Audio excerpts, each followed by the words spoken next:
முதல் வணக்கம் நேயர்களுக்கு வணக்கம். இன்னைக்கு ஒரு ஊர்ல என்கிற ஒரு பகுதியில் உங்களெலாம் நான் சந்திக்கிறேன். ரொம்ப அற்புதமான ஒரு விஷயம் என்னன்னா, இன்னைக்கு கலைஞர்களை பற்றி பேச போகிறோம். கலைகள் என்பது வாழ்க்கையில் மிக முக்கியமான விஷயங்க. இப்போ கலை இல்லைன்னு வச்சுங்களேன், மனித வாழ்க்கையை சந்தோஷம் அடையாது.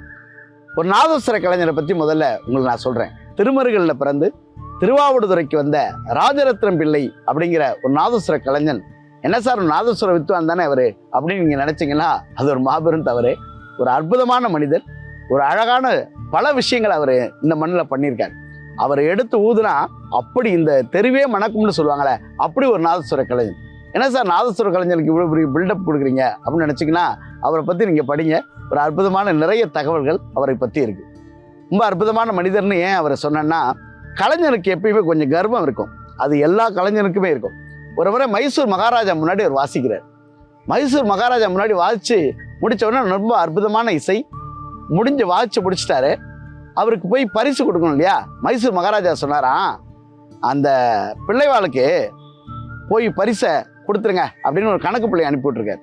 உடனே இவர் சொன்னாராம், மேலக்காரரை நீங்கள் போய் வாங்கிங்க அப்படின்னு சொல்லியிருக்காரு. உடனே மைசூர் மகாராஜா கோவம் வந்துருச்சு. என்னது மேலக்காரரை போய் வாங்கி சொல்கிறீங்க?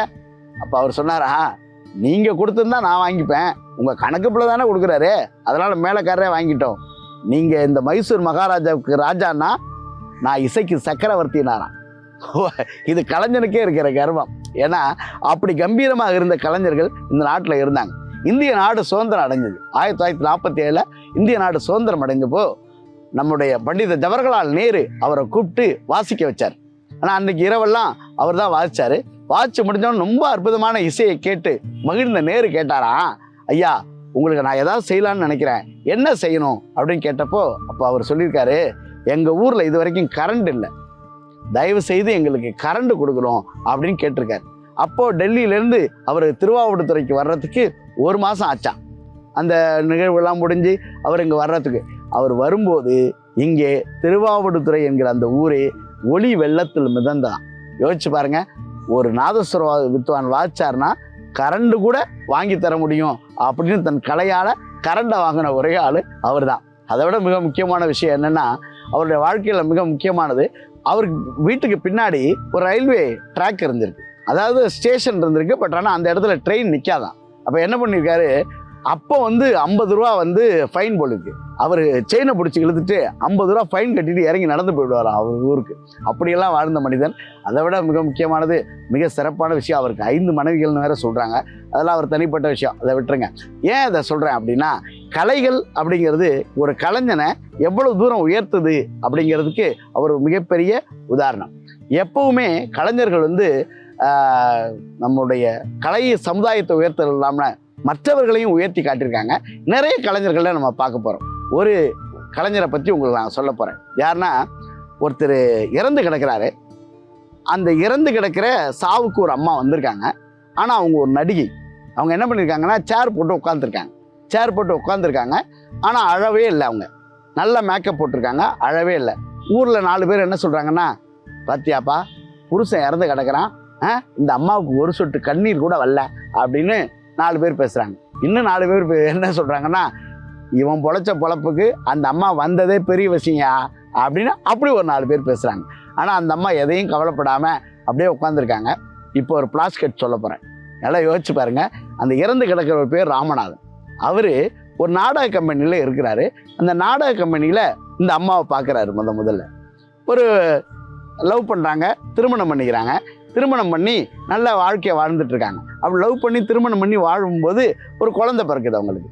குழந்தை பிறந்தோடனே ஒரு நாள் இரவில் புருஷன் பொண்டாட்டிக்கு சண்டை. ராத்திரி 12 மணிக்கு, இனி நீ எனக்கு வேண்டாம், உன் குழந்தையும் எனக்கு வேண்டான்னு சொல்லி ராத்திரி 12 மணிக்கு ஒருத்தங்களை வீட்டை விட்டு வெளியே அனுப்பிடுறாரு. தன்னுடைய சொந்த மனைவியை வீட்டை விட்டு வெளியே அனுப்பிடுறாரு, குழந்தையோடு வெளியே அனுப்பிடுறாரு. அப்போ அவங்க மறுபடியும் நாடக கம்பெனிலே போயிடுறாங்க. போய் சேர்ந்து கஷ்டப்பட்டு ஏதோ காலேஜ் ஜீவனம் பண்ணிகிட்டு இருக்காங்க. காலேஜ் ஜீவனம் பண்ணிட்டு போது அவர் என்ன பண்ணுறாரு, அந்த காலம் தானே, அதனால் 2வது திருமணத்தை உடனடியாக பண்ணிக்கிறாரு.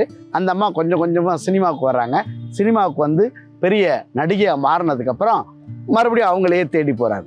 உன் கூட வாழணும்னு எனக்கு ஆசையாக இருக்கணுன்னே அந்த அம்மா சொல்கிறாங்க, அந்த மனைவிக்காவது துரோகம் பண்ணாமல் இரு, என்ன நீ என் கூட ஒன்றும் இருக்க வேண்டியதில்லை அப்படின்னு அந்த அம்மா கோபத்தில் அவரை திருப்பி அனுப்பிடுறாங்க. திருப்பி அவர் மறுபடியும் தன்னுடைய வீட்டுக்கே வந்துடுறாரு. இப்போ அவர் தான் இறந்து போயிருக்காரு. அந்த சாவுக்கு தான் அந்த அம்மா வந்திருக்காங்க. அவங்க யார் தெரியுமா?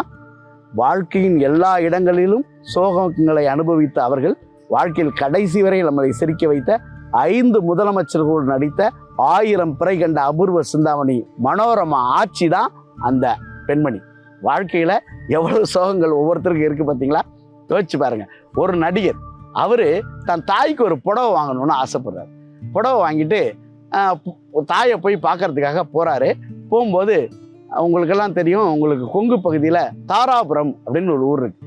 அமராவதி ஆற்றினுடைய கரையில அந்த பாலத்தில் போயிட்டு இருக்கும்போது ஒரு அம்மாவுடைய சடலம் வருது. பார்த்தா அது வேற யாரும் இல்லை, அந்த நடிகருடைய தாயின் சடலம். அதிர்ந்து போயிடுறாரு. ஐயோ அம்மா, உன்னை முதல்ல சேலை வாங்கிட்டு வந்து பார்க்கும்போது நீ இறந்து போயிட்டியா அப்படின்னு சொல்லி இறுதி ஊர்வலத்தில் அந்த அம்மாவுடைய தாயினுடைய சேலைக்கு, அந்த அம்மாவுடைய உடலுக்கு அந்த போர்த்துறாரு அந்த சேலையை. யோசிச்சு பாருங்க. அவர் திரும்பி மறுபடியும் சென்னைக்கு வந்து 27 ஆண்டுகள் அசைக்க முடியாத காமெடியனாக இருக்கார். தன்னை அசைக்க முடியாத காமெடியனாக இருக்கார்.